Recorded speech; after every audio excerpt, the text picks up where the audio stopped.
everyone, and welcome back to Drop Frames. I started counting from 1 just then, and so Because it's not like we've done this 1, before. 2, and then I was like, nope, that's wrong. 5. Anyways, hi, hello, welcome to a very different time slot for Drop Frames. Usually we're on Wednesday, but it's Friday. We decided to.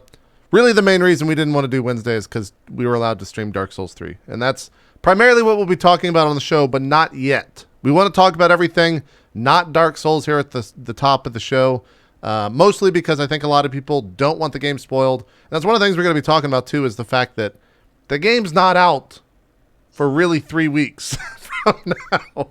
So it's kind of weird. It's in a weird situation. So we'll talk about that and also give our thoughts on the game, which is kind of interesting because I think we've all played a different spec. And so I want to talk about that as well. But before we do any of that, what else have you guys been playing? Zeke, did you finish The Walking Dead yet? I'm interested to know. Yes, I finished season 1. You finished season 1. All right. Yep. We need to put up a spoiler tag right away then. What did you think of the last, the closing part of the show? Dude, the last episode was the best, man. I told you it was, yeah. It was fucking awesome. And not only that, playing through that, and now I've gone through episode 1 of season 2, and I'm in the middle of episode 2 of season 2. And I gotta tell you, dude, I would say, as far as strong female video game characters, Clementine is now in my top 5. Really? I mean, you're not wrong. She's a badass, dude. You're not wrong. Yeah, She's never especially played season 2. the first episode of season 2. She becomes like a goddamn fucking ride or die bitch. It's awesome. Season 2 is I'm not the biggest fan of, and I think that was kind of what a lot of people's reactions were to it, just because season 1 was so strong, yeah. But it's still now thinking about it, I honestly think the emotional reaction was stronger at the end of season 2 for me. Obviously I don't know that yet. You don't know that yet, but yeah, I'm thinking back to what happens and the decisions I made.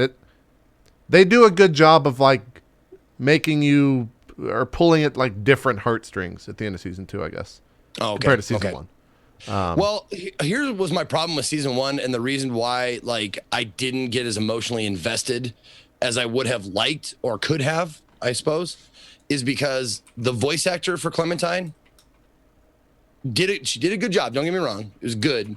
However, it was a little cartoony. It was a little cutesy little girl. Sure. Cartoony. It's much better. Obviously, she's older in this next one, in the season 2. Yeah. But in the first one, I felt like it was a little bit Powerpuff Girls-y kind of sounding, and that's why it kind of took me out of it. I was like, this is a middle-aged, not middle-aged, but 30-something-year-old woman doing a child's voice, and you could kind of tell that.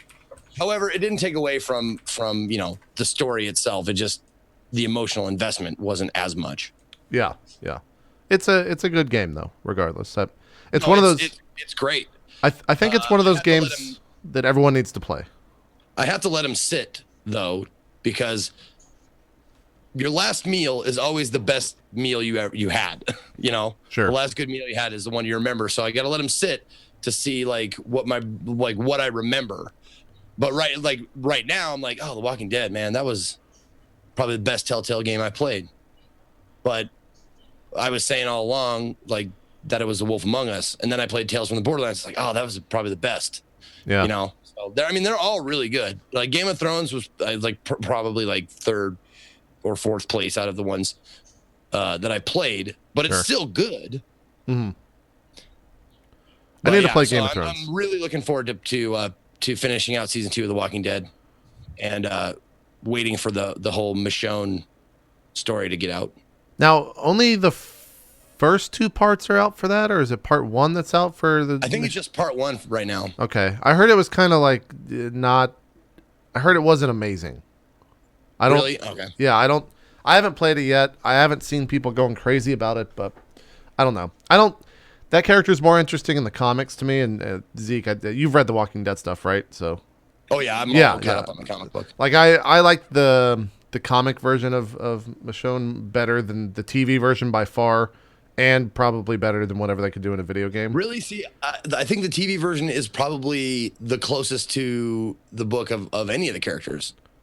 Michonne. Closest to, yeah. I still think the comic version's better. I guess I'm a comic purist in that sense for that character, but oh sure, yeah, and that's like, just because of how they handled the governor, the mayor, what the fuck is his name? The governor, yeah. Just how they handled the governor scene, and obviously, like, you can't do what they did in the comic on national TV. So I understand why that's not in there. There's got to be some restrictions, and that's why I'm really apprehensive about the Preacher series that's coming out, because right, man, Preacher is bloody and it's hard R rated. Have you read or seen anything about Preacher Co, the comic? No, not yet. I've heard nothing but good things, and people have recommended you should it many times for my traveling reading. I think you'd really be into Preacher Co. I think Preacher that is one of those like entrance comics that I would suggest to anyone. It's not too heady.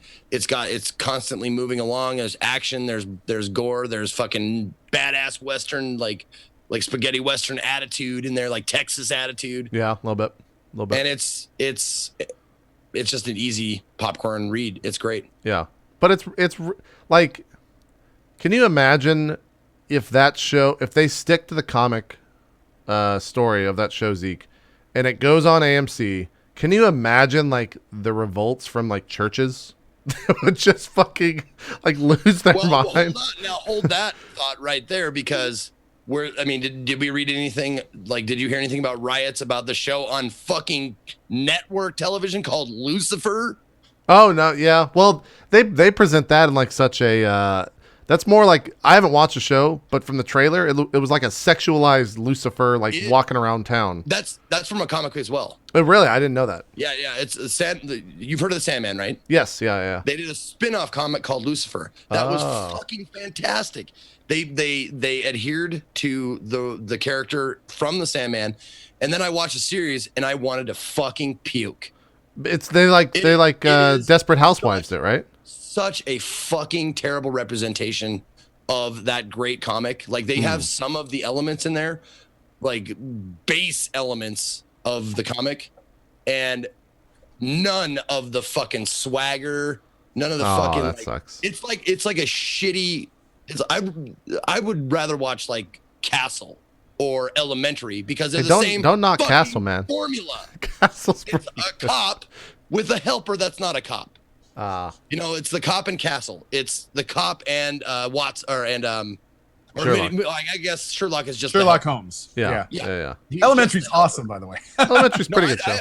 I don't have a problem with Elementary. I'm just saying, like, those series did it way better, and that is not a part of the fucking comic, the Lucifer comic. I suggest you go and read that. I didn't know that was a comic.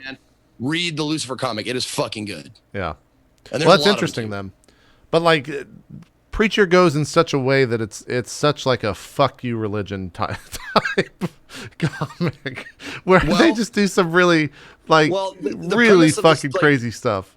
You learn right away, like on the first trade you get of Preacher, you learn like, he's looking for God. Yeah. To make him answer for shit. Yeah, he basically wants to go and like beat the fuck out of God to make him answer for what happened in his life. Yep. Well, not only his life, but answer for humanity. Answer for humanity, yeah. And then he meets a vampire. Yep. And you're just kind of like, where this is going. Yeah. No, it's fucking it's great. fucking awesome, dude. It's action packed, and it's got attitude, and there's some really like fucked up scenes too, like the whole story arc where they like go back to Jesse Custard's the main character. They go back to like sorry, back to I always do. Back to his like roots in Louisiana, like that stuff is fucking, like his grandma or whatever is Texas, but yeah. Is it? Oh, I thought it was Texas. It's Texas? I thought it was Louisiana. Louisiana is where. Okay, he's from Texas. Okay, but that part is in Louisiana. Yes, I know exactly what you're talking about. It's real fucked up. There's a lot of like child molestation bullshit, and just like it's a great comic. there's some heavy shit. Yeah, I'm waiting for I would love a Preacher Telltale game. Oh yeah, that'd be good. Oh I my saw God. jumping Every back into option would be, fuck you. Go fuck yourself. Fuck you. Go fuck yourself. Eat a fuck. yeah, shoot him in the fucking head. That would probably And then be the and option. then that dot dot dot like to stay silent. That's always a choice. Yeah, It would like not let you pick it. yeah, for sure, for Try sure. and pick it. Like no, you gotta tell them off. You can't pick that one. To wrap it back into games and kind of staying on topic, Telltale Games said that the Batman game that they're doing will finally be on a new engine. So they're gonna finally like update their engine. Wait a Oh, second. Jesus. Are they losing the trademark Telltale kind of comic book cell shade style? I don't know. I just know that they said new engine. Well, I just hope they fix the fucking like the bugs, because Yeah. there's some games with some bugs, and they're Let me go read the actual quote. I wonder if they're going the like Until Dawn style, where it's like actual 3D like characters in their Telltale world, basically. So it says this was, when was this? 21st of March. IGN is reporting that we will see a very much upgraded version of the engine used in all the California Studios-based games. Speaking at South by Southwest panel, during the first details of the new series were revealed, Telltale co-founder Bruner said, this is the actual quote. We've got a whole lot of new technology that's going in, and you'll start to see in Batman and Telltale games moving forward. We have a bunch of new engineers that have been working on rendering technology, non-photorealistic rendering technology. So there you go. But it's really cool, very much upgraded from the kinds of things you've been that you've seen from Telltale in the past. It's still a Telltale game, so it'll be evolved from what you've seen before, but I think more significant step than you've seen from any of our products in the past. That's So it really good to specifically hear. said non-photorealistic. Yeah, like they're gonna stick to their same art style. Good. Which honestly, if they change that, like that's not a Telltale game. Agreed. anymore. Those are yeah, kind of that's like a the staple. style. You would ruin the style. Yeah, Yeah. yeah. So that's good. So Batman's gonna be on there. They've confirmed Walking Dead season 3. I didn't know that was confirmed. I guess Yeah, that that is makes sense to confirmed. confirm that. Well, okay. The like many people. I haven't looked it up.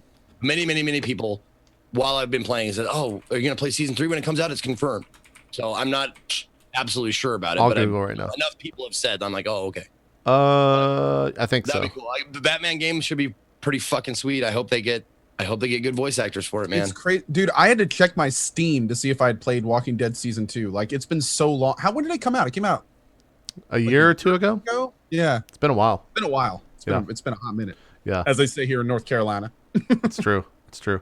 We had a discussion about barbecue the other day. Like what we were asking, like, what do you think is the quintessential? I'm sorry, I'm changing my television source. What is the quintessential American food? And there were people saying hamburgers, blah blah blah. I fell on corn dogs. I was like, corn dog. I mean, Is I American. it's Like, pretty I saw American, hot but I would think stepping back from that, just a hot dog. Like a hot dog is pretty American. Well, and people were arguing like that's German. I was like, nah, they don't do hot dogs in Germany. They do sausage. But then I said corn dog because it's breaded. It's a breaded hot dog. I was like, that's American. You know what's kind of interesting? Bread And everything. You're I not learned about wrong. this recently. Like it's insanely diverse what every country's different traditional breakfast is. Yeah. Like I was blown away by what a lot of other countries like see as what they normally eat for breakfast. When talking about like what are quintessential foods for different countries, I started breakfast now because of how many varieties there are out there. Like it's just wild how much there is. Like bacon, eggs, hash brown, and waffles, like that kind of breakfast. That's an American thing. A lot of other countries don't even include any of those. Well, I in would their say, and maybe you can correct me with your findings because it sounds like you're well researched in this. I would think that like Americans don't really eat breakfast statistically compared to other countries. Like a lot of other countries just have big breakfast compared to Americans. Well, I'm not sure on like the, like who eats the most breakfast and stuff like that, but I was thinking more of like traditional Just the breakfast food? spreads. So Okay. when someone walks up to you and say, if you could have everything you'd want for breakfast, what would it be? Gotcha. And like those lists the variety is just insane. Have you guys ever had like blood But sausage? What I was getting at, hold on. What I was getting at Sorry. was there was the hot dog hamburger camp, and then there was a huge camp of barbecue, like pulled pork, and that's like where the whole That is like pretty American. the whole Yep. like conversation came up about the differences between states and their barbecue. And I remember like I tried both, like the North Carolina style and the South Carolina style, like with the vinegar and the mustard base Oh, and stuff like that. Zeke, funny. And that's how we got on that. And it's reminded me of you because Co took me to a barbecue joint and it was fucking fantastic. Nice. There's North Carolina barbecue. Yep. Wait, where'd you take him? Did you take him to the pit? I took him to a place called Hillsboro Barbecue. Oh, okay. It's like a local kind of family-owned place. And what's really cool about North Carolina is it sits kind of in the border between like Eastern and Western like styles. So a lot of the barbecue places around here have your Western ketchup-based barbecue sauce, which is kind of tangy and a little bit more savory. And then it also has Eastern, which is like that vinegar kind of real tangy, real tart. That's my preference personally. I love Eastern. So you like vinegar-based barbecue? I'm not a fan of that. I like a sugar-based barbecue. I love vinegar-based. I'll tell you what. You bring up barbecue, it is as bad or worse than the GIF argument. Yeah, but at the end, hold on. That fucking barbecue argument gets heated. It does, but at the end of the day, you can devolve that argument into barbecue is good. Like that's a universally agreed upon thing in America. Sure. Also, Zeke, you should watch. There's a video. I don't know what channel it's posted on, but it's I think it's like Koreans try American barbecue for the first time. South Koreans try American barbecue for the first time because like they don't have that over there, right? And there's a like a proper or not a proper an Americanized barbecue shop over there in South Korea, and they do like brisket and like chopped or pulled pork and all that stuff, and it's just like these women eating this food for the first time, and they're just like, this is incredible, like this is the best. They're loving it. Yeah, they love it. Some things they don't like. Some America, like fuck yeah. They get the ribs and they're like, oh yeah, this is America. Oh yeah, you don't use utensils. This is what America is. You don't use utensils. It's real messy. It's a rib with sauce everywhere. They like bite into it. Food, super messy, all American. Yeah, they bite into it and they're kind of like, in your mouth. it's not bad. It's not. I think the thing that they enjoyed the most was the brisket, if I recall correctly in the video. It's a funny video though. They just hand them like a bunch of like brisket, pulled pork, ribs. I'm trying to remember what else is in there. Maybe like sausage. I don't think they like the sausage. It was good though. It's a good video. Try to watch that if you've never seen that before. Wow, we got way off video games. It doesn't matter. It doesn't matter. It's a light From show TV today. comics to food. Yeah. But also, it's nice that there's no guest today. Sure. I mean, it's a Because light you would be show. sitting there the whole time, just like, Yeah, exactly. I guess on that same note of comics and stuff, are you guys gonna go see Batman Superman? Because that's like a hot. You gotta go see it, Zeke? I'm gonna go see it when I can. Now, Co, are you deterred because of the I think reviews? Saturday. I wait for Saturday. my movies to turn into games and then I play them. Okay, so you're not a big movie guy then. I still haven't seen Star Wars, dude. Okay, gotcha. Yeah, Get I'll out. wait for episode 7 of the games and then play it there. gotcha. That makes sense. I understand. Yeah, people are really upset about Batman versus Superman. Like really upset. I know why. I saw it last night. It was. I enjoyed it. I know a little bit of a reason why. It's because they took parts of a legendary comic, like widely regarded as one of the top 5 best story arc comics ever written. Like You're talking about the Dark Knight? Most people say Mouse, Maus, is like the #1 comic thing ever written. Like it won a Pulitzer Prize.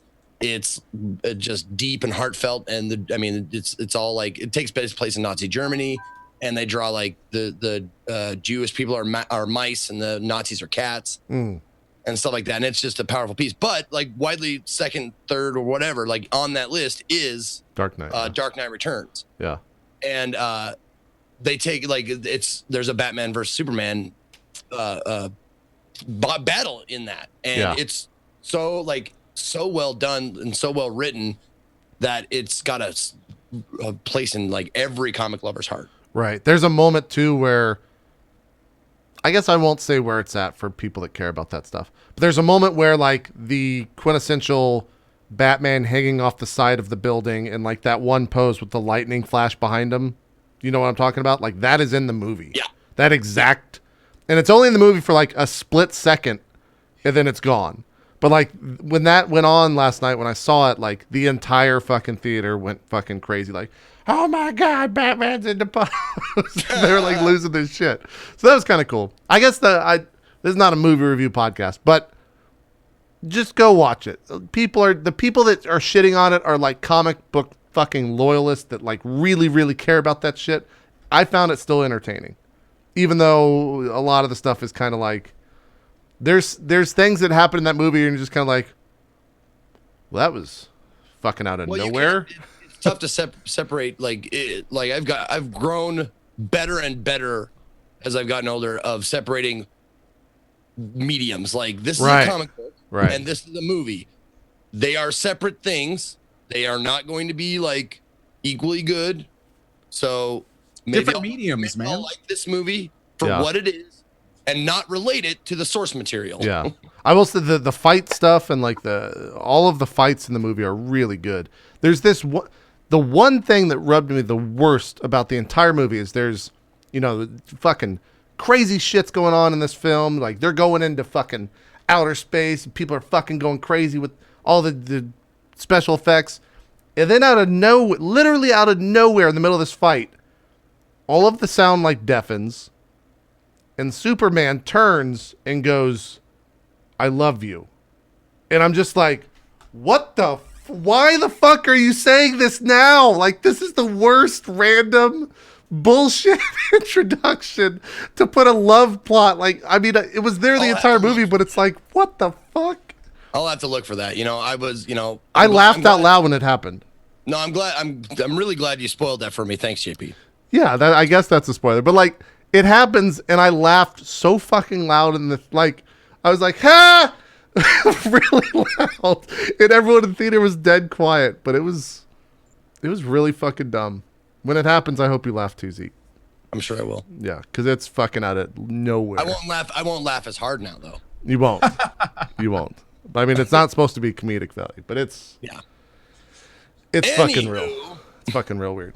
Anyways, go see that movie. It's still pretty good, even though the critics fucking thrashed it. Cole, what have you been playing besides Dark Souls 3? What did you play before that? What was your life like before Dark Souls 3? Was there life before Dark Souls 3? I don't know. Not for me. I don't remember. No, I actually have been making serious headway through my Deus Ex franchise playthrough. Oh, nice. That's right. Yep, I finished Deus Ex 1, the revision, which was awesome. Had a great time with that. We did Deus Ex Invisible War after that. Was not nearly as bad as I remember. Had some really good discussions during it. Was really fun. And now I'm doing my pacifist run of Human Revolution, which has turned out to be pretty interesting. I've not done a pacifist run before. Was that voted upon by your community, or? That was requested by the community. Oh. Yeah, it was. We were kind of talking about how we wanted to play and what we wanted to do, and decided early that pacifist is not only more difficult, it gets you more experience, and there's some story stuff that opens up. Also, this is the first time I've ever played the director's cut, which not only puts the DLC in its proper place in the game. It's kind of interesting how they did the DLC. I don't know if you guys know about that. I can go into that later. But It's like story-wise where it's at? Yeah, well, actually, I'll just go into it now. Basically, sorry. in the game, there's a portion where your character has to travel a long distance, and he's put into this like container deal. And then in the game, when the game was released, when it came out originally, your character went into the deal and then popped out where he was supposed to be, and some things had changed, but you didn't really know what, and you just kind of assumed everything changed because he was in this container, and then the game goes along as normal. Well, when the first DLC came out, Missing Link, it's actually everything that happens between him getting in the container and coming out. And he actually not only gets out of the container, but all this really important shit happens. Oh. Like some big story element stuff. You find a character that you didn't even know was still alive. Like some really big stuff happens. And then at the end of the DLC, he gets back in the container, and then the game just continues as normal, but with him popping out of it and going forward. And that character's not alive or not? Oh no! Well, I don't want to spoil it too much for people that haven't done it, because it's a very big kind of. Oh, why not, dude? Like JP's just throwing out spoilers like willy nilly. Well, dude, this is Superman says "I love you." That's not a spoiler. I've gotten. We'll talk about that in Dark Souls. People need to shut the fuck up about spoilers. Anyways, Yeah, let's go. but I saw a finger of a boss. Please tell me next time you're gonna tweet that. Fuck you. Unfollowed. Fuck you. Go ahead, Cole. Cole. Please continue. Cole. Please continue, Cole. Sorry, you triggered me. I'm sorry. It's okay. It's totally okay. It's totally okay. So I only have a few hours into this playthrough. It's going great. Having a really good time. Already doing things dramatically different from ways that I've done it before. And something that's really cool that I didn't know about. The director's cut.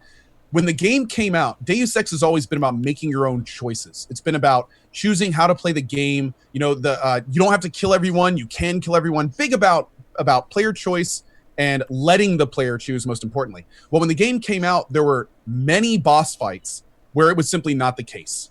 Like you had a boss, he had a health bar, and to continue, you had to get that health bar to 0. End of story. And what the director's cut did was they listened to feedback. They went back into every boss fight, and I haven't done one yet, so I'm really excited to do it. But apparently, they've given many pacifist options. Ooh. So now there's all sorts of different ways to beat the bosses without killing them. Nice. So I'm really looking forward to seeing like what they've changed and how they've done it and stuff. And yeah, it's been going great so far. I'm a little disappointed that that Dark Souls 3 happened when it did, because I was like just getting into my Human Revolution playthrough when Dark Souls came out, and then it was like Dark Souls, yay! Well, have you done everything you want to do in Dark Souls at this point? No. Yeah. Okay. I haven't. I'm on playthrough 3, man. Oh, you started another character? I've started 3 characters, dude. Okay. Gotcha. I'm having so much fun with Dark Souls 3. But anyway, we'll talk about that in a bit. But yeah, so it's been fun, and I'm really looking forward. I'm going to start kind of splitting my stream up a little bit, like I normally do, playing a game in the morning, taking a break, and then hopefully starting to get Deus Ex going again in the afternoons or something, because I'm itching to play it. This is one of those beautiful times when I have multiple games. They all do well on Twitch. They're all fun to play, and at this point, it's just like you're going to win anyone you play. Just like it's a magical time on Twitch. It's a good place to be, for sure. Yeah, for sure. Is this like the quote unquote latest Deus Ex? Like, you're not going to play the mobile Deus Ex that came out, right? No, as part of the Deus Ex franchise, I announced early that I would not be playing The Fall, is what it's called. And the reason is not because it's a mobile game. The primary reason is because there's a lot of things that happen in The Fall that the Deus Ex kind of lore guys have said is not canon. So whenever I do a franchise playthrough, I almost always take out games that are not canon, because that just it doesn't, the whole reason I do these big franchise things is to prepare for the new release. And we've got Mankind Divided coming out later this year, which I am super excited for. So because it's not canon, I wanted to keep it kind of right where the lore is. And that's why we're doing it like this. Invisible War and Human Revolution, and all these. Gotcha. Is this the base game, by the way? There's no mods or anything? No mods at all. This is all the base game you're seeing. This game came out like how long? 5 years, 6 years, something like that? Oh, I don't think it was that long. I think it was a couple years ago. I guess I could look it up. I'll take a quick look while we're talking here. Okay, yeah. I'm just curious because I've never Deus Ex is always one of the games that I've never been interested in, because it was like, it felt like it was so much to just jump in. Like, there's so much stuff that you have to do or know or whatever to jump into the game. So I've always been like, I don't think I'm interested in that. Wow, JP, you were right. It came out in 2011. Damn, so that puts us right at about 5 years. Wow. Yeah. I never forgot it was that old. I remember when it came out and like everyone was fucking losing their shit. I'm just kind of like, I'm just gonna keep killing these mobs in World of Warcraft. Like, I'll pass. That's how I feel about movies, man. I feel you. Yeah. Okay. Gotcha. You should have seen me when Star Wars came out. I was just like, cool. The difference is like JP is right and Coh, you're just wrong. And I don't even like saying that. It hurt me to say that JP is right or anything nice about him. I mean, it's true. I don't know why Coh's crying. I should be the one crying. But you were right. Yeah, but he just said that. Okay. No, I diss both of you a little. Yeah, Zeke just both. Fuck Zeke. Let's just gonna mute him. No, I'm not gonna start that shit again. I'm fighting for the little guys. Come on. I'm not gonna start that shit but that it's funny. It's JP. The exact reason that you just said, like the reason you stay away from it, is the almost exact reason I love the Deus Ex franchise so much. It is a huge amount. It is almost too much. Like, they recreate an entire dystopian alternate universe, basically. And that's one of the reasons I love it. It's a glimpse at what humanity could be realistically. And and that's something that's one of the reasons I love sci-fi games. It's my preferred setting, especially sci-fi games that happen like between 50 and 100 years in the future. So we're like, there's been the singularity / schism event and humanity's gone some course. Like, I love that kind of stuff. Absolutely love it. Let's talk about Fallout 4 DLC, because you played it. What is it? Good? Okay, so Fallout 4 DLC Automatron. It is. You can tell once you've played it that it's designed to be played in parallel with the storyline. So for me, I have to say the experience was a little bit degraded because I had already done everything and been everywhere. And when I came to do this, like the first portion of the game takes place in levels that you've probably already been to. Like where you're watching right now is in a location that's literally like 7 feet from your home base. So of course most people have been there already. However, the DLC itself is actually really fun. The main quest line, the quest line you follow, is cool. You get some really cool new companions as well. I really liked the companion building aspect. There is a huge amount of variety in this robot. Huge amount. There's also a couple new really fun weapons. Like, I don't know if you can zoom out to like towards the end of it, but dude, my bot companion towards, and actually that's it right there. That's cool. The bot building. My bot towards the end of it looked literally like some kind of walking mech tank out of a Metal Gear game. Like 2 huge grenade launchers on its back, 2 Gatling laser cannons, all this armor, skulls on spikes on its shoulders, 3 huge legs with just satchels and stuff everywhere because she had like inventory upgrades. Like it was, and a huge cannon on their face, a giant laser cannon they could charge up on their head. Like it was awesome. So now does that serves as your companion, that replaces your companion? Like, okay. Interesting. Yep. And the amount of stuff you can put on it, man, you can have like melee bots that charge. You can have like flaming, shish kebab type mechs. You can have, floating mechs, flying mechs, just regular humanoid mechs. Like there's a huge amount of variety for it, which is really cool. But okay, now that we've gone over the good stuff, it's short. How short? A lot shorter than I'd like. It took me 3.5 hours. Is it $20? There's only like 1 or 2 new locations.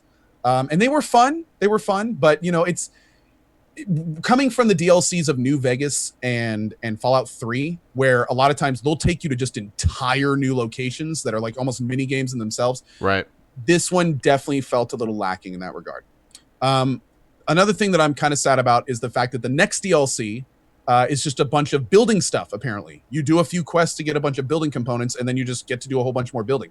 It's not until the 3rd Fallout DLC that we're really going to see like new areas to take your end game character to. And that's a little bit disappointing for me. I would really like to see everything you're seeing now with a new area, with a whole bunch of new stuff to explore, with a fun new base, like a whole bunch. And granted, there is a new base in this DLC, and it is pretty cool. Don't get me wrong, especially when you get to the end of it. But it's just I wish it was more. How much is it? I think it's like $10. Okay. That's not, Again, I mean, from what you said, that's not too bad. It's not too bad, but this is Fallout. So it shouldn't be not too bad. Right. You put it up to a higher, yeah. Yeah, okay. Exactly. And especially after the fiasco with raising the price. Is that still a thing, by the way? That's done, right? Like dude, just got to say, I've never seen an issue that big get swept under the carpet that quickly. Yeah, like no one's talking about the fact that they just were like, yeah, we're going to raise the price on DLC. I haven't heard anything about it from anyone since then. So I don't know. That's weird. I don't know. But yeah, that's kind of where we are with it. So that's weird. So I guess the other questions I have for you is like, who buys this? Who do you tell to buy this? Do you tell fanboys of Fallout 4? Do you tell people that semi enjoyed Fallout 4? Do you tell anyone? Like who is this game for, or who's this DLC for? In your mind, this DLC is for either people that have just picked up Fallout 4, because again, it would be fun if you played it in parallel a little bit more with the game, because then you could really use the companion, you could use the weapons you got, or people like me that are just Fallout fans and they want as much content as they can get their hands on. Okay. It'd be hard for me to recommend this game to casual not the game. Well, that's a different story. It'd be hard for me to recommend this DLC to like casual Fallout fans. If you thought Fallout 4 sucked, you wouldn't probably get the DLC anyway, but I wouldn't recommend it to you. This isn't going to be a DLC that like saves your opinion of the game or anything like that. We're hoping, and I've heard really good things about the 3rd DLC, the big new area one. But that's the big one, right? That they've announced. Yeah. Okay. I want to try to show the like big. Although I think I'm nearing the end of your playthrough. It was split into 2 VODs. Well, fuck, I don't know. Everything is like showing story, and you're not really looking at the. You're just well, that's the thing. It's like it's almost all story. Yeah. So, oh, here you go. Damn, that looks pretty fucking cool. There we go. Yep. And I'm not even done with this thing. Like this, and I'm just doing like one configuration that you can do with this guy.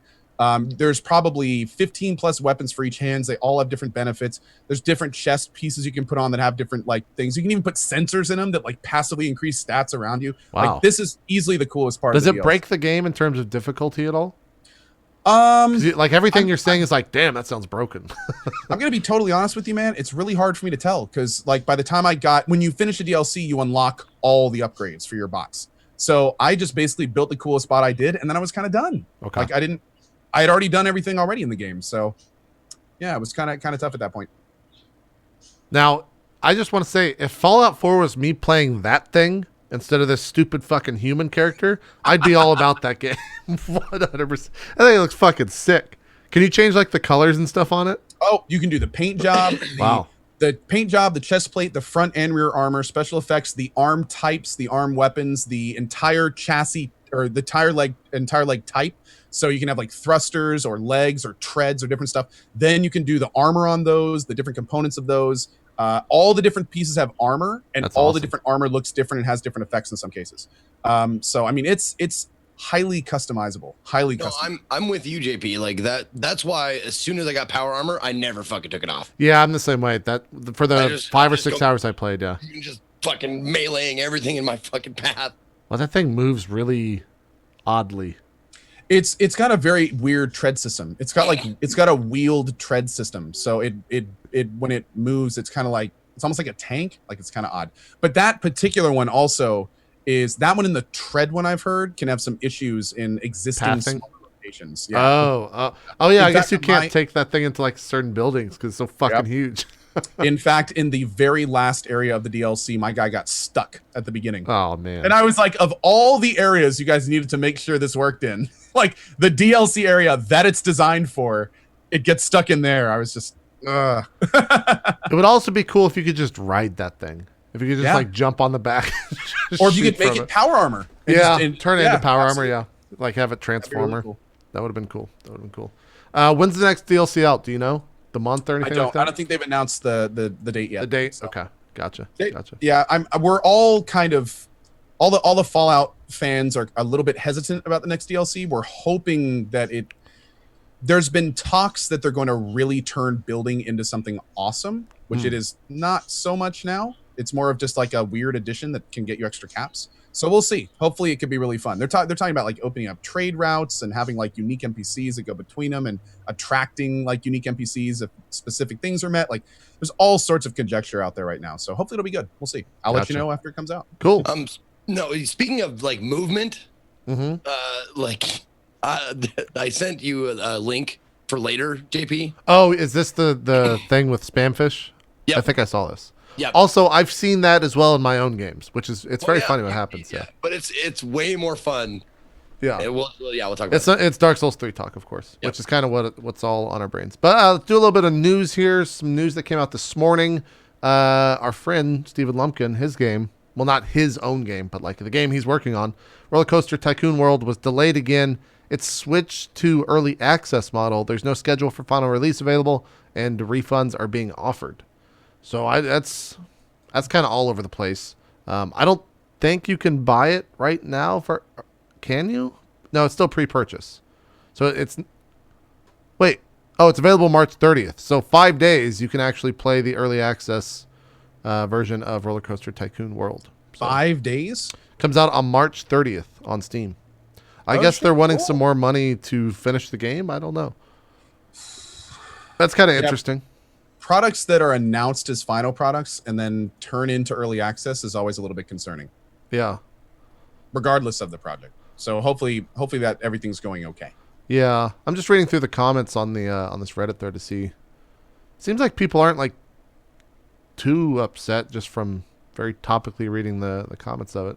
I think a lot of people are just excited for a new Roller Coaster Tycoon. I haven't played one since like the old Bullfrog. I haven't days. either. Yeah. So I'm looking forward to trying it out. Wait, is it? It's $30 more. Is that the? Hold on, how much is this? If it's really $90, no, it's okay. So it's 50. So is the base game supposed to be 20? I don't know. I don't know anything about this game other than the fact that Steven was working on it. So that's all I know. But yeah, I guess March 30th you'll probably start seeing streams for it because it's going into early access. So that's the thing. What else here? Elite Dangerous is getting a William Shatner voice pack, which is kind of cool. Oh my god. I'm kind of into that. Are you guys interested in Total War at all? Have you guys ever played those games? Oh, wait, are we talking about the new Warhammer? Total War Warhammer is coming out, and they've been putting out a lot of YouTube videos showing all the different, like army. I'm going to get this all fucked up for the Total War fans, but like army units and things like that. It looks really cool. I don't know what the actual gameplay is like turn to turn, but man, everything in the game looks like really fucking awesome. I don't know if I can actually, if there's a campaign though, or what. It just looks awesome. And they've done a lot of streams on Twitch as well. But this is, I guess, him sieging this giant fucking town of humans as undead. It looks great. Look at them go. That's fantastic. It looks fucking this is gameplay, which is kind of that's a little weird, but it's fucking cool looking. I just want to see what this looks like in 1440p, fully maxed out. Because that's massive. The draw distance is huge. And there's a lot of fucking... I think he has bats. I think bats are one of his unit types, which is kind of fucking cool. They showed some cutscene stuff last week, but they've been really pushing this a lot. I just wonder if it's going to have... I've never really been into the Total War series. Have you guys ever played it before? Never been a big player myself. The only time I've ever seen it is on the History Channel, where they reenact fights. There's a few streamers in the coalition that actually are big Total War people, like Burke Black and those guys, and I think they're really excited about this one. Heard nothing but good things. It looks great. Fucking that tower just got destroyed. Show the bats. Look at these bats. He's sending the bats I saw that inside. when it panned and looked behind. They're in the back flying. Yeah. Wait, what is that? Crypt ghouls. Oh, there are the bats. The bats are coming. That looks ridiculous. Dude, look how many fucking guys there are on the wall defending for the humans. Holy shit. I might have to play this just for an hour or two just to see how crazy it gets. They are the watchers on the wall. Yeah. Look at those bats, dude. What are they going to do? Damn, they've got units inside the city. Inside the city and shit. It's not just a placeholder city. That's cool, man. I love this view too, where you can go. Look at the bats; they're going in. They're gonna fuck some shit up. Look at those things, dude. What are they doing? All over the bats. What are they doing? Oh my god, they're just swarming the fucking people. That's what I want. I want to be the multiplayer guy that just makes only bats and loses every game, but he just has a shit ton of bats. That would be My great. bats will black out the sun. Yeah, exactly. What will they call you then? If they see it's oh, we're playing with... not that bat asshole again. I think we'll be Batman. Bat asshole? Not Batman? I think we'll be Man of Bats. Man of Bats will be my... Man of many bats. Man of many bats. That'll be my account. I gotta look at the launch date for this. It probably says it at the very end. Now, see, JP, when you said Total War, I thought you were talking about the, or not Total War, the Warhammer thing. I thought we were talking about that. And apparently, there's a space Total War thing coming out, like Battlefield Gothic, or what am I trying to say here? I saw something about that. Yeah, I don't. Battlefleet Gothic Armada. What is that? The RTS video game adaptation of Game Workshop's classic tabletop game pitting Chaos, Imperium, Eldar, and Orcs against each other in visceral space battles. Weird.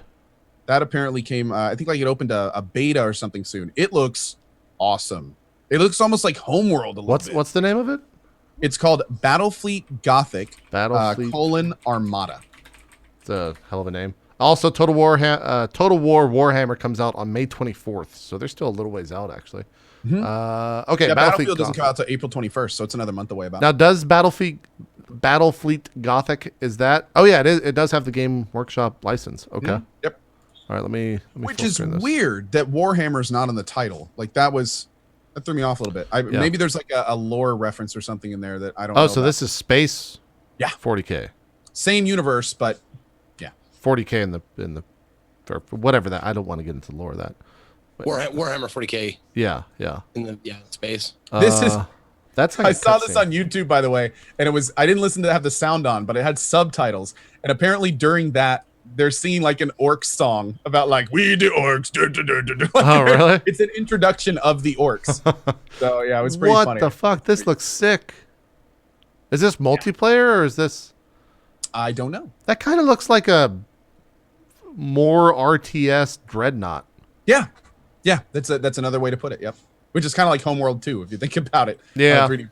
Yeah, And it doesn't look like it's 3-dimensional. It looks like it's flat, like ship based. Yeah. I don't.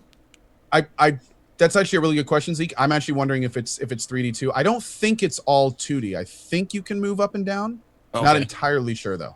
Okay, because it looked like it was like a flat plane, like they're on water. Yeah. Sort of. And yeah, if anyone in chat can confirm that, I'm actually wondering that too. I don't think there's like it looks like a flat plane like you're saying. But Oh, it is 2D. People are saying, yeah, it's on a 2D plane. Okay, it's kind of like Rebel Galaxy was. Exactly. Ship That's what designs the are big, fucking big awesome. complaints about Rebel Galaxy was it just 2D. For the most part, it's sort of 3D because you can sort of go up and down. This is one of those games that I would play only to see like this type of stuff. Like just ship combat on ship. Like a lot of this stuff looks fucking crazy. Where ships are just running into each other. I think that's the orcs. The orcs are like the battering ram ships, and then the other guys are the more like big gun stand back kind of stuff. Now I just want to play Dreadnought. I know. I'm thinking about Dreadnought now. I played Don't worry, that out in 2019. yeah. I played Dreadnought at PAX South, and it was still really good. And the Corvette was still really OP. Every time I play that game, dude, it just gets a little better. Like Yeah. from the customization stuff I saw the last time. Oh my lord. And man, I was talking to them about the Dreadnought guys are cool, man. They'll pull you aside at these events and be like, "What do you want?" I saw a lot of the stuff behind the scenes. Yeah. And what was interesting is the first time that we did Dreadnought stuff, they did the same thing. They pulled me aside and they're like, "Hey, what do you guys want to see in the game?" You know, and I told them straight up, I was like, "Look, you want to do something like first in its class? Let us make custom leagues that we can do for our communities with stat tracking within the leagues, private games. Let us set up our own tournaments with our own predefined teams, all within our umbrellas, right? Our little like team umbrellas." And sure enough, the next con I went to and talked to the guy, it was actually a new. They have a new PR dude. His name is Thor, and he looks like Thor. Funny enough. He does look like Thor. You're not kidding. Yeah, that guy's great. Cool, dude. That guy's great. And he was all over it, man. He's like, "Yeah, we've got this cool stuff coming down the pipeline, and we really appreciate your feedback." And I really wish every dev was like that. It's night and day compared to most devs when devs make that kind of reach out. So it's really cool. It's really cool, and it's coming along very nicely. Believe it or not, it's been in development now for like a year and a half, 2 Something years like that, since it was out for the first time, and it's actually still in development. Like they are still very much developing the game behind the scenes. So considering it could have been released when I played it the first time, and I probably would have played it and had fun, it's gonna be great when it comes out finally. Yep. Also, I don't know if you guys. You probably are aware of this, but it's been such a weird release thing. VR comes out worldwide on Monday. Like the Oculus Rift ships on Monday to people that pre-ordered it. So that's a thing now. Like VR is. This will be the last show before VR is out there in the public, which is kind of weird. Especially. I'll wait to see how streamers handle it before I even. Yeah. Think about dipping my toe into it. I know Jericho. We've been talking about that before. Jericho's been streaming a lot of it. There was what was the name of that? Let me see. It was on. What's it called? Our Games. There was a VR thing that basically turned your. Maybe it was just virtual desktop or something like that. Yep. Was that the name of it? Virtual No, reality. I don't know what its name is, but I know exactly what you're talking Virtual about. reality. The guy had all his windows and stuff, and he was just bringing them back. Yeah, that looks incredible. Yeah. So Jericho downloaded that and was saying that it like changes everything. Like it was awesome. Like you had full 360 degree desktop, and like you could load games in, and it would actually like force them either into like a curved style, or if you could like sit in a movie theater and it would be like a flat style TV up in front of you, but you could turn your head in the theater, but the game wouldn't turn. So tell me something real quick with those. Does the Oculus? Was he using a Rift? He is using a Vive. A Vive. Okay. I think. Does the Vive have a built-in camera on the front of it? Yes. Like how do you see the normal world around you? Does it actually like capture in the camera? Well, the Vive comes with those two sensors that you put in your room as well. So I think that's how it's. I think it has a camera on the front, and then it has the two sensors in your room, and that's how it knows where you're at. Well, not necessarily where you're at, but I mean, like if you're doing an augmented reality desktop, right? Obviously, you have to see everything around you too. Okay, people in chat are saying there is a camera on the headset. Okay, cool. Yeah, cool. yeah. Vive does, but Oculus doesn't. Oh, Right. Okay. There's a lot of differences. That's It does what Nintendo don't. that's honestly what I'm most interested in is, yeah, there's the camera. You can see it right there. I'll show it. Is like, I want to read like in-depth reviews and see which one is the best, like critically and commercially, before I buy in. This is the, whoops, it like randomly went to the next slide. This is the camera right there. I assume these are the two sensors. I'm much more interested in the concept of what something like the Vive can do for augmented reality than virtual reality. Yeah. Like that, yeah. I don't know why, but I just feel like if you could make a really good augmented reality thing, that could replace your monitor. I mean, done. Like that would be it. This is virtual desktop right here. Did you watch this video? I don't know if I watched this one. I saw the one where the guy was actually like looking at his desk. No. This is something else completely different. I don't know if you saw. It works with all of the virtual reality. It turns your desktop into VR. So like he loaded basically a background, and you can change all that stuff. You can play any game in here. It takes any game and puts it into VR, which he actually goes. I don't want to just rip the entire content, but like you can load up VR spaces like this, and just like look around in. This you can like watch Netflix. That's House of Cards right there, like in a movie theater. I don't know why you would want to do that, but I guess if you want to do that, you can. Well, eventually, so you can, like you can go take a shit and it's still, on your head. that's true. I suppose, yeah. Well, that was someone made a good point in chat. Like, maybe we should think about investing in Dramamine, like in the Dramamine stocks. maybe so. And like put some money into the Dramamine, and then once VR comes out in full, like we'll make a killing. Maybe so. Like I got sick after my first time. One of my favorite. Someone heard that and they're like, "Holy shit, this man's a genius." Yeah, someone's going to go invest in it. Someone in chat said it. You better get on that. That guy's probably the man behind all of the Dramamine cells and just wants to get himself rich. So one of the other things too is that I don't know if you guys have ever used Milk Drop for Winamp. It's an old school plugin, but when it came out, it was like the thing to show your friends. They actually have like built-in Milk Drop support. So you can just have like any music that you play, it basically picks up and goes into Milk Drop. It's like this visualization program that does crazy shit and looks awesome. That's already built in there. He starts playing. Here's Heroes of the Storm, just running in VR. Here's Hearthstone, running in VR, and it's curved. This is just some weird scenery. This is like School of Rock 360. So it's like virtual reality short or something. I don't know. It's really weird. You're like in the middle of the classroom, and it's like School of Rock. With a teacher that's going insane? What is this? If they did, no, they gotta do a VR contradiction, and I want, because then you could be the detective. What was his name? Son of a bitch. But I'd love to be like my hands coming up and I'd be like, you tell me the truth. Yeah. Look at this though. Like just seeing this, like if you're wearing a headset, it looks like you're fucking there. I just want to be in that place. Is it too late to order a Vive?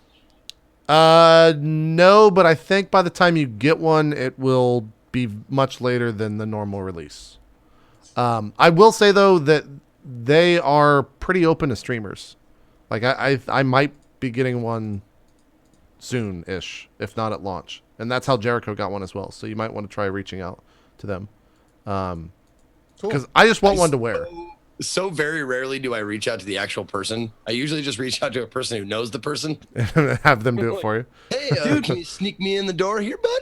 Is virtual reality going to completely change flying on planes? Maybe. What do you mean? That would be awesome. Like you get on a plane and they just give you a VR headset. Dude, think about for people. That would be everything. You could work on it. That you could plug your computer into it. You could think about people that have flying issues that like don't like to fly. Like putting on a virtual reality headset. Put on VR and it's just you in a park. Yeah. And you're just sitting in a park the whole time. Yeah. I would imagine like it's kind of like putting blinders on a horse, Sort of. Yeah. Yeah. But I mean, think about it. Like, what if you could just bring something with you and plug it into a supplied headset, and you could then have basically a full computer just sitting there. Just you wouldn't even have to open your laptop, and you could just use everything in a headset just sitting there. Well, how would you like to be like the first guy who does it, like the one douchebag on the plane who is like you're sitting next to someone and you're doing this you shit. Just knock me. Yeah. You're just like you like accidentally reach and like touch someone's face. You're like, oh, it's so real. There's a person in front of me. Speaking of that, there's a thing on Reddit right now I saw this morning where it's like of like tricking people in VR. And what they do is they put these guys in VR headsets and it's a strip tease of this gorgeous lady. And the headsets are like strapped to their head so they can't take them out. And right when she's about to take off her top, it immediately switches to this huge guy, just fat rolls everywhere, like in a little thong bikini. And you see him start getting right up on the camera and it shows the people in the headsets and they're like, like one That's guy like awesome. tries to just take it off and like, oh dude, that, So it's gonna great. be fucking like Clockwork Orange. Yeah. oh dude, it's like you see him like get all up in the camera and he's just like starts doing like That's all great. the oh man, woo, that's funny. I definitely recommend checking it out. That's fantastic. That's like a whole different level of Well- personal space intrusion. Yeah. I'm most excited for with the VR stuff is like the middleware. Like what are people gonna put in there that like will make it interface better with the desktop or make it so like any game can be like. I just want to see what fucking people make with that shit because it's gonna be insane. Like a year from now, we're probably gonna be like, oh yeah, like it's gonna be like the movies, like, oh yeah, dude, I just downloaded that new version of blah blah blah. It blew my mind, like that type of shit. It's gonna be ridiculous. So can't that all wait, starts Monday. That all starts Monday with the Oculus Rift coming out, and I just want to see reviews as well. And when they have like VR capabilities for like camgirl shit, I'm in. Yeah.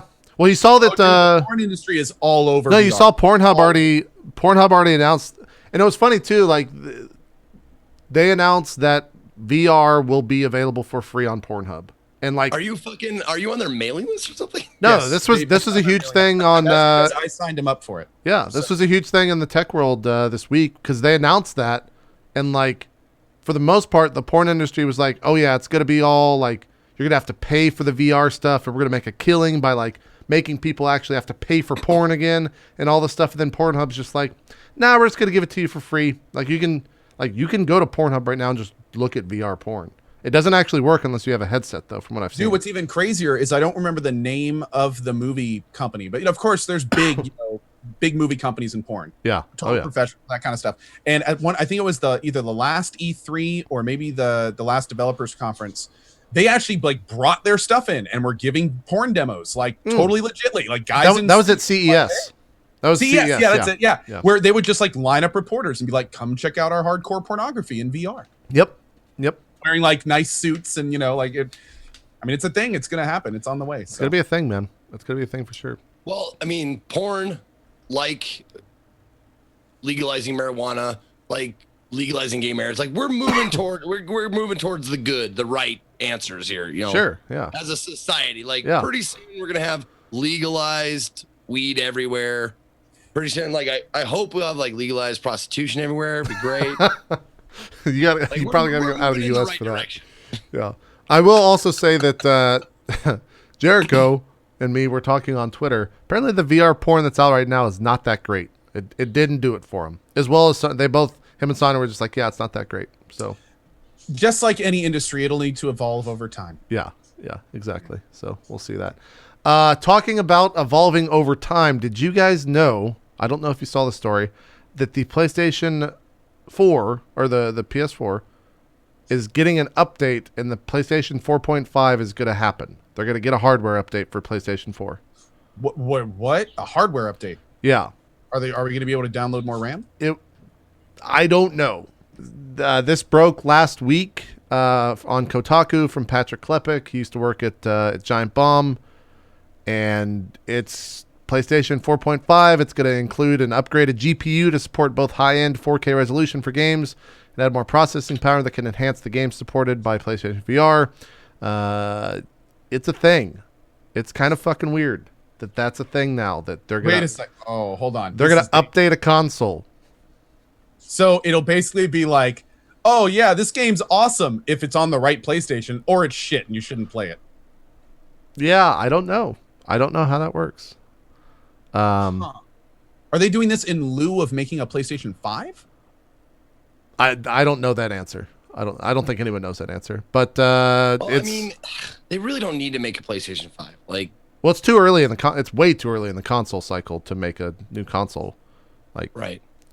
so Then that's why would they do an update? Like that's Yeah, that's the other is thing it going to too. be like the PlayStation Slim, where it's like they're still going to sell the PlayStation 4, but also sell like what 4 HD or something? Like I don't think or I don't know if that information's out there yet. I don't know if it's going to be just a form factor update, like you're saying with the PlayStation Slim when that launched. That was 3 years into the cycle though of the PS3, right? I think yeah, because like there was the original ones that had backwards compatibility, and then a new one came out that didn't have that, but it had a they bigger took hard that out drive. 'cause they're asses. Yeah, the fucking pricks. My backwards compatible one too also bricked like right after they announced that, and I couldn't find another. I was so pissed. That pissed me off so much. But yeah, that's a thing. I don't know. That just means that E3 is going to be really weird this year, because if they announce that there's a PlayStation 4.5, that's where they're going to do it for sure. Is E3. E3 is going to be wild this year, man. Yeah. On the same topic of making a lot of big announcements, and then a lot of companies are just like, see ya. Yeah, they're just like, E3 is not that important to us. The other thing too, that there was a lot of rumors going around of the NX, the Nintendo NX, which is the code name for the new console. A lot of people were leaking this controller that was attached to the console, and that was confirmed fake as of 20 hours ago on Reddit. Well, not confirmed, but they said that it was a fake controller by someone else that actually has the real controller. And so there's been 2 leaks of this weird, I don't know if I can find it. It's this weird looking image, leaked NX controller of this, like, I don't even know how to describe it. It looks fucking stupid is what it looks like. It looks like a piece of fucking shit. Well, tell me, JP, as a non-Nintendo person myself, like what is the current hype for the next console? What is I think it's out. The hype is real fucking high. Like, this is the controller. This is from the Next Web. Well, not. That's what they leaked, is this controller. What? Yeah. Is that like a whole screen? I don't know. I guess that was what was leaked, and now apparently it's not real. Like, it's just a fake picture or some shit. I don't know. So I should have worded my question a little bit better, JP. Not how much hype is there, but what is the hype? Like, have they announced any cool distinguishing features about the new console? Or again, I don't know too much about it. I know there was a bunch of patents that were leaked, or not leaked, but like read, and a lot of the patents were saying that the controller for this is basically a second, like, you can unplug the controller and take it with you like a DS. And so that's kind of like what the patent is. Like, it actually has the processing stuff in it. Yeah. But I don't know what that, like, again, this is all super rumor mill. No one actually knows. That doesn't really say a lot for the console itself. Right. Yeah. I don't know, man. That'd be funny if like the console is actually the controller, and then the part you plug into your TV is basically just like an Apple TV. Like, all it does is relay the image from the controller to your TV. Like, that's a weird connection to make, man. Yeah. So it's E3 is shaping up to be a fucking. Oh, can y'all hear my birds? I'm sorry, chat. A little bit. Yeah, but E3 is shaping up to be a fucking weird year for sure, as it always is. It's gonna be fun. I'm really excited for it. Like with everything that we saw last year, I think E3 this year is going to be. People are going to show stuff that, like, you would have not seen had it not have been for last year's E3, where like Sony just came out and dropped bomb after bomb after bomb, and like really fed into that fan service, and they saw how well it worked. So I think they're going to kind of go that route. Like, everyone's going to go that route. Just try to drop the biggest fan service announcements that you can get. I gotta say, I'm really looking forward to Elder Scrolls 6 announcement. You mean E3? Yeah. It's already been said that Todd Howard he accepted. Where was that? I think that might have been at GDC. He got like a lifetime award or something like that. And they already said that they're working on like multiple things that are not Fallout and not Skyrim. Like, there's multiple projects. We may get a whole new IP out of them at E3. Yeah. So what do you think, like, in like Fantasyland, like hypothetical, what would be, besides Half-Life 3, would be the biggest bomb to drop?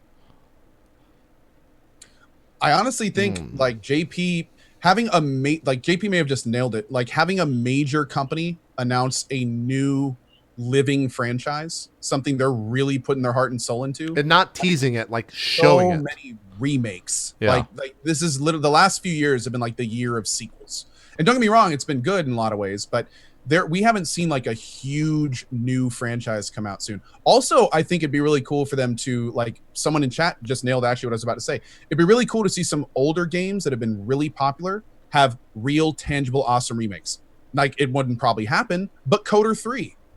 Like some kind of like classically amazing game that is universally loved come out with a brand new, like, hey guys, dropping a bomb, boom, Coder 3. Like the whole internet just explodes. Well, to be honest, to even distill that a little bit, like a new Star Wars game made by a proper studio that's not a piece of shit. Like, that would be huge. That would be huge if they just were like, here's it. Like, EA's working on that Star Wars game that Amy Hennig is I think writing, the former Uncharted writer. So like that could possibly be at this year's E3. Well, if they did an Orange Box 2, like they did, like they put like TF3, Portal 3, like something like that. The thing is like, does Valve really make games anymore? Like, not only they don't have to at all. But the dude that wrote the Half-Life series recently left their company. Or not wrote. Oh, yeah, that's right. That's right. He was a big part of it, though. He was a big part of it. He didn't write it. I don't know what I forgot what his title was, but yeah, he did. But apparently he was like not needed at Valve anymore. They weren't using him. So he left, which is really sad. I've always wanted to see, it's because they're a private company, you never know, but like, how much money is Steam making on a daily basis? As someone who has a game in development that is most likely been Steam greenlit, I can tell you that Steam makes a lot of money off the games they sell. I'm sure they do. I'm sure they take a cut for sure. I'm going to leave it at that. Yeah. So the idea of how many games are being sold on Steam every day and how much of a portion they're taking. Like, what does Steam make these days? Money. That's what Steam makes. Yeah. That's what Valve makes. Valve makes money. That's it. They're in the business of printing money right now. It's like that quote from Hackers. It was like, oh, who's that guy? That's her boyfriend. What does he do? That's what he does. He just looks good all day. What does Valve do? They just make money. They just make money, yeah. Money, like I said. Yeah. You could describe Valve as like, they just make money. That's all they do. Speaking of, I think a huge bombshell would be like a Counter-Strike 2. I don't think you would. It would never happen. But it would never happen, and I think it would be. If they drop that, they were like Counter-Strike 2. Everybody would be like, "Fuck!" It would be a bombshell because Counter-Strike Go is in such a good place right now. Like, CS:GO is in such a fucking amazing place for esports. Like, they're gonna be on fucking TV soon with the Turner League. They're fucking blowing up everywhere. I feel like a Counter-Strike 2 would kind of be shooting their hype foot. Yeah, sure. You know, like that would. Yeah. But at the same time, there's no question that would. With how many people play CSGO, that would cause massive waves. Oh, yeah. I still hold out for one day, just one day, even if it's like 2025. One day at the end of a conference, they're just going to be like, oh, yeah, and we're releasing Half-Life 3 next month.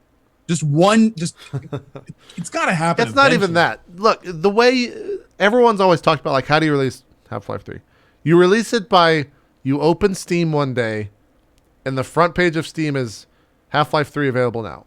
That's all you do is Steam. Like, that's the best way to do it. 100% the best way. You don't put any fucking press releases out there. You just say, here's Half-Life 3. You just go buy it. You don't even put the price. You click play now, and you hit play. It's already downloaded behind the scenes because you're going to buy it. There would never be any way that you would not hear about it beforehand unless you took the people who are writing and making the game and lock them away, like put them in the place where you have them develop it in an old nuclear silo in Russia for like 3 years. Just lock them down in there. Food deliveries every couple weeks. Good luck, guys. I mean, they kept Fallout 4 in wraps pretty well. Like, there were some leaks for sure, but I'm sure in the contract it says, like in the NDA, it's like, you cannot talk about this, or we can physically chop your arm off. No. What would happen is you cannot talk about this. You cannot talk about this, or Gabe Newell will post on Reddit and call you an ass, and you'd be kicked from the company. That's what they would do. 100%. So do you have a family? Oh, you do. Did you want to keep that? Yeah. Do you care about them? Yeah. He's sitting there with his knife collection. He's like, do you like your family? This is a picture of your daughter. I heard she turns 8. He's picking his knife or picking his teeth with the fucking one of his knives. It's so fucking funny. We got about we'll take a break here in about 20 minutes. I gotta say I haven't streamed Well, I this. just had to get my prop. So, heard you have a daughter. Exactly. She's cute. That's how it would be. Cute kid. She's smart too. 100%. She likes to play violin. I hear. 100%. That's how it'd be. I haven't streamed this game. I don't know if I will. It's kind of an interesting game. I started playing a lot of Clash Royale, which is a mobile game that I'm sure you guys have heard of. Do you know what that is at all? Have you even touched on it or seen it at all, Zeke or Co? Co's shaking his head, so I'm waiting What'd for you Zeke. say? Clash Royale. Do you know what that is? No idea. So Clash Royale is from Supercell, the people that made Clash of Clans, which is like one of the biggest mobile games of all time, and it's like an offensive tower defense game where you battle other people, not like the entire time. That's all the game is. You just battle other people, but it's got enough depth to almost rival like StarCraft levels of strategy in it. And this game is fucking addictive. Like, I've played so much of this. I know a ton of... We were sitting down at dinner at South by Southwest, and like me, Wheat, like 2 or 3 other people were all just sitting there fucking playing on our phones. You played on your phones? Yeah, it's a mobile game. Yeah, rather than contributing to the fucking discussion on the table. It's addicting as fuck. Let me see if I can... There's... The other thing, too, is there's a streamer on Twitch that had like, I don't know, 1,000, 2,000 followers. And he tweeted out that he was giving away like 10,000 gems. And gems are the thing that you buy in the game to progress forward and like open cards. It's you collect cards in a sense. He tweeted that out, right? Supercell retweeted it. This guy had, I think, 30,000 people watching him for this tournament that he was running. And like it fucking blew up real quick. There's only 3,000 people streaming it right now on Twitch. But it's a really interesting... What did you just say? Yeah, it's a really interesting game. Because there's 3,000 people streaming it? Sorry, 3,000 viewers right now on Twitch. 2,600. 2,600. Still, that's a lot. That's a pretty good amount. Yeah, for a mobile game. But the other thing, too, is like, if you want to talk about like, you know, Steam prints money, this game is like, holy fucking shit is this game making money. Like, astronomical. Like, money that you can't even comprehend. How much money they're fucking making from this shit. There was there's a guy that works, Rich Gallup. He works on the Star Trek free-to-play game that's on phones, I think is what it is. And he was saying that like you can't catch up to what Supercell is doing because they have people that are like hired, like I think he said like 7 figures spent on research alone just to see what the buying methods and the purchase methods are of people of all levels. So like I think that he said that like they have theorized or like made it so that people that play this game will spend $1 and then later on, like 6 months down the line, spend another $1. And that's how they're making their money on you. Like that's what they're counting on in their business strategy. What do you actually buy in the game? So you buy these, I wish I could I guess I could just show a stream. I mean, it's not like just a clearly pay to win mobile game, right? It's not. It kind of is, but it kind of isn't. Like, yes, if you buy gems, there's no doubt about it that you get things quicker in the game. But I've spent no money and I'm doing just fine. That's what they all say, JP. Yeah. I mean, that's what they all say, but you're like what we call you pre-addicted. Is it free to pick up though? Yeah, it's free to play completely. You can download it for free. Wow. Oh, wait. No, I think it's $1 to buy. I think it's 99 cents to buy. Okay. Yeah. I think it's 99 cents to buy. I think they just throw a number out there like, I don't know, what should we charge for it? We're not going to this is not where we make our money. I don't know, $1, $2? What do you think? $1? Yeah. Okay, $1. The thing is, if you go look on Apple's store, like the App Store, it's #1 on the top grossing apps by like a gigantic. It is free. That's it. It's free. Oh, it is free. Okay. Mm-hmm. Where is top charts, top grossing Clash Royale? So here's a good example. Clash Royale, or let's do this. Spotify Music, right? Spotify Music has 1,400 reviews on the Apple App Store, right? Game of War which is the game that had that supermodel promoting it during like the Super Bowl and all that stuff. I forgot what her fucking name was. This has 254 reviews. This is the newer one called Game of War Fire Age. Clash Royale's been out, I think, 2 or 3 weeks. It has 65,000 reviews on it. That's how many fucking people are playing this game. I can open the game, and no matter what time of day it is, within 2 seconds, I can hit Q and find a game immediately, and it puts me against someone else. There's no lag. I don't know how they do this. I have no latency. I'm playing against people in like Japan. Like I've played against Koreans and Japanese people and getting like no latency whatsoever in this. I don't know how the fuck they're doing that at all. So I've thought about streaming it every once in a while, but at the same time, then like I'm sure right now in the chat, pay to win is the number one conversation happening. I just don't like want that in the chat. But if you have time, like commuting or anything like that, look at it's a really fucking good game. It's really fucking, it makes no sense to me that game is that good. But it's really fucking smart. And I know people, again, like, I know Twitch employees that have spent like upwards of $3,000 on it already. And I haven't spent any money on it whatsoever. So $3,000? yeah. Well, there's one Twitch employee in particular that's not Wheat. I think Wheat's only spent like $100 on it. But only $100 on a mobile. Yeah. Just out him.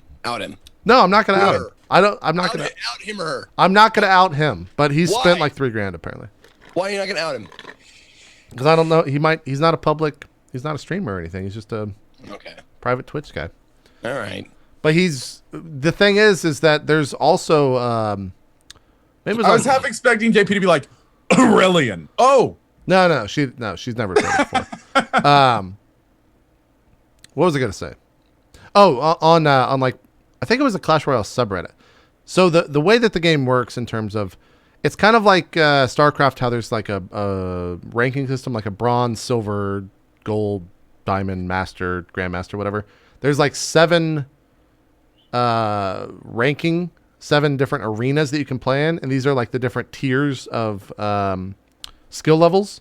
And once you hit legendary, which I think is rank 7, that's like considered the highest one. I don't know what percentage of players that is, probably very little. But there's people that have gone all the way to legendary, completely free to play, and posted guides on how to like get there without spending a dime. So like it's totally possible to get there. But if you drop a bunch of money, obviously it's going to be much easier, and you can kind of just do whatever you want. So I think it's a fascinating game. It's also fucking really fun. I wish I could show it on stream, but I'm not just going to open up someone's stream that I've never heard of and just show that. So, and I don't have my phone hooked up to show that as well. So I might stream that in the future, though, if we ever get tired of Dark Souls 3, which I don't think is going to happen. Let's take a break. Okay. What were we going to say? I was just going to say, from Dark Souls 3 to Clash Royale? Look. That's your transition? Clash Royale is a fucking hardcore game, man. I'm not kidding. it's a mobile game, but there's a shit ton of depth. And then maybe we can go to Clash of Clans after that. I've never played that. Apparently that has a lot of depth, too. Go to commercial, JP. I've never played Clash Royale before. Or, sorry, Clash of Clans before. I've never played any of those really super addictive mobile games. Clash games, like that kind of shit. I've never played any. I hadn't either before Clash Royale. Like Wheat is the reason I just started like playing the this. single player. Like when I played on the flight to pack or to wherever the fuck I was last. Yeah. I played the Rick and Morty game. Oh yeah, was that any good? The Rick and Morty. I played that. It's like Pokemon. Yeah, like is any good? I never. It's okay. It's fun. It's a decent time waster. Okay. Yeah, exactly. Could not agree more. It's a decent time waster. I spent like 2 hours into it, and I was just like, you know what? The 2 hours are fine, but this is so dumb. Gotcha. Yeah. I never downloaded it. 4 so I can play that. I've always been like the Room 4. I've always been the guy that just detests mobile games. I just have no interest in them, and I never want to play them. But like Clash Royale is the type of game where I can play it in 3 minutes, be done with that game, and then put it away for like a day, and then just jump back in the next day and play another game. So I'll probably keep playing that, and I hope I don't spend money on it. I've actually untied my credit card from the App Store, so because like if you have it tied, you can just click buy, and then it'll just buy it. Like you don't. There's no. I know. You know, there's no confirmation, so it just buys it. So I had to like I downloaded the game and I was like, I'm going to untie the credit card from this so that I can't just buy a bunch of shit. And it's worked out pretty well. I haven't bought anything yet. So, so we'll see. Hopefully we don't come back next week and it's like, guys, I spent like $4,000 on this. So I lost my house. The only way I would spend money on that game is if I had a stream, because then I would be much like the CSGO streamers. I would just open cases for Clash Royale and get a shit ton of viewers that way. That's the only way I'd spend money on it, so that I at least make some money back. I feel like if I'm doing good in the game, I'm doing good in life. Exactly. Exactly. 100%. There's an extra pep in my step. Is like, I just got a rare card. Boop, doo, doo, doo, doo. There are rare cards. There's also legendary cards in that game, Zeke. And Thanks, it makes a lot of noise too when you... There's a chest that's... Does it give you a satisfying little jingly noise? It does. There's a chest that... We were at dinner. Sounds like gambling. Here's the last story I'll say before we go to break. We were at dinner on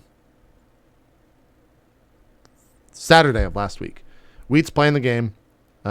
He finishes the game, and you get chest, right? So that's what you use your gems to open, are these chests. You can either open them by hitting open and waiting 24 hours, or 8 hours, or 3 hours, or you can spend gems to open them. And there's a 1 in 1,000 chance to get this like super rare chest that has like 170 cards, like 3,000 gold or some shit. And he finishes his game, he gets it, and he just goes, "Fuck yeah!" Just really loud at dinner when no one else is talking. We're all just like, what? He's like, "I got the fucking 1 in 1,000 chest. Fuck yeah!" Just like, all right, man. All right, you need to calm down. You need to put Clash Royale away for a bit, because he was way too excited for that. And I was really jealous of him. So there you go. Let's take a break. We'll come back. When we come back, we're going to be talking Dark Souls 3. If you don't want to be spoiled for that, we're sorry. We'll have a spoiler tag up on the stream, but we're going to talk about it pretty in depth. Zeke's only up. Zeke, do you care about the bosses in the, like, we'll figure it out when we get back. We got to figure out what we can talk about. Yeah, I just rather you didn't tell me like how to beat them and stuff like that. I don't care if we talk about it. Okay, great. Yeah. So we're going to really like jump into everything that we can talk about pre-embargo for Dark Souls 3, and maybe even a little bit past it without going into specifics. So we'll do that when we come back after this quick break. We'll take this, come back and go into hour 2. And then right after we finish with Dark Souls 3, we'll finish the show out with the remaining minutes, however long that is, with some open Q&A from the chat. So if you have questions or anything, we'll be answering them at the end of the next portion. So let's take this break. We'll come back and go into the second half of the show. Right after this, more Drop Frames coming up. We'll see you then.